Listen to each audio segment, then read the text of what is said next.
जैसे ही क्या होता है, देखो मैं ट्रेडिंग में बताऊं तो जैसे ही एक बंदे का बड़ा लॉस होता है ना, तो वो इमोशनल पेन जो फील करता है ना, वो इमोशनल पेन उसको कुछ और करने ही नहीं देता। कोई और ट्रेड करने जाएगा, उसके दिमाग में पहले वो लॉस आएगा। कुछ नई चीज़ सीखेगा तो उसके दिमाग में वो चीज़ आएंगी, यार ये लॉस रिकवर करना है, लॉस रिकवर करना है, लॉस रिकवर करना है। और इस चक्कर में वो क्या करता है, और ज़्यादा लॉस को करता जाता है, करता जाता है, करता जाता है। तो वो साइकोलॉजी खराब हो जाती है। उस साइकोलॉजी को खराब करना, मतलब उसको ठीक करने के लिए करना क्या पड़ेगा। उस जो लॉस की वजह से जो साइकोलॉजी खराब हो जाती है, उस अब जैसे उनका 20-25 लाख का नुकसान हुआ था, तो उसको ठीक करने के लिए, उस साइकोलॉजी को ठीक करने के लिए उनको छोटे छोटे लॉस और छोटे छोटे प्रॉफिट पे आना पड़ेगा। उसको करना क्या पड़ेगा, कंसिस्टेंटली एक ही चीज़ के ऊपर 1 साल 2 साल 3 साल, बहुत ज़्यादा टाइम लगेगा उसमें। अब उसको अगर वो आता भी तो मैंने उसको यही राय दी थी कि भाई अब है ना, तेरे पास सिर्फ जॉब करने के अलावा कोई ऑप्शन नहीं है। जॉब करने के अलावा कोई ऑप्शन नहीं है, तो तूने करना क्या पड़ेगा, अब यहाँ पे अपना शांति तय जिंदगी को जी, जो हो गया है उसको एक्सेप्ट कर। और अगर वापस ट्रेडिंग में ही आना है ना, तो बिल्कुल जीरो से शुरुआत करनी पड़ेगी, पीछे की चीज़ों को भूलना पड़ेगा।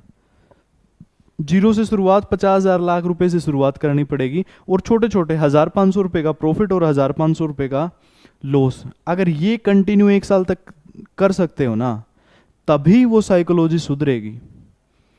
नहीं तो वो चीज़ें रिपीट होती रहेंगी। वो लाख का 2 करने की सोचेगा, और वो 2 करने के चक्कर में उस लाख को और दे देगा।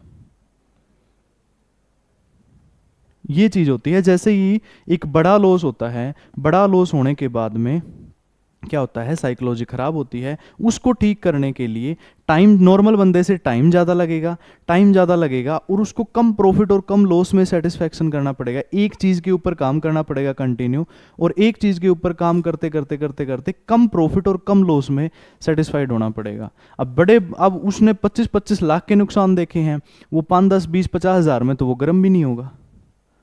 उसकी साइकोलॉजी ऐसी हो चुकी है, उसका माइंडसेट ऐसा हो चुका है, गैम्बलिंग माइंडसेट हो चुका है। तो उसको अपने माइंडसेट को चेंज करना पड़ेगा, उसको अपना पॉजिटिव एटीट्यूड क्रिएट करना पड़ेगा। पॉजिटिव एटीट्यूड क्रिएट करने के लिए उसको बिलीफ चेंज करने पड़ेंगे। बिलीफ चेंज करने के लिए उसको ऐसा मेंटल एनवायरनमेंट चाहिएगा, और ऐसा मेंटल एनवायरनमेंट क्रिएट करने के लिए उसे कंसिस्टेंटली 1 साल 2 साल 3 साल लग जाए, क्या पता। हो सकता है वो लॉस रिकवर, मैं ये नहीं कहता नहीं हो सकता, बट वैसा माइंडसेट चाहिए आपको। ठीक है।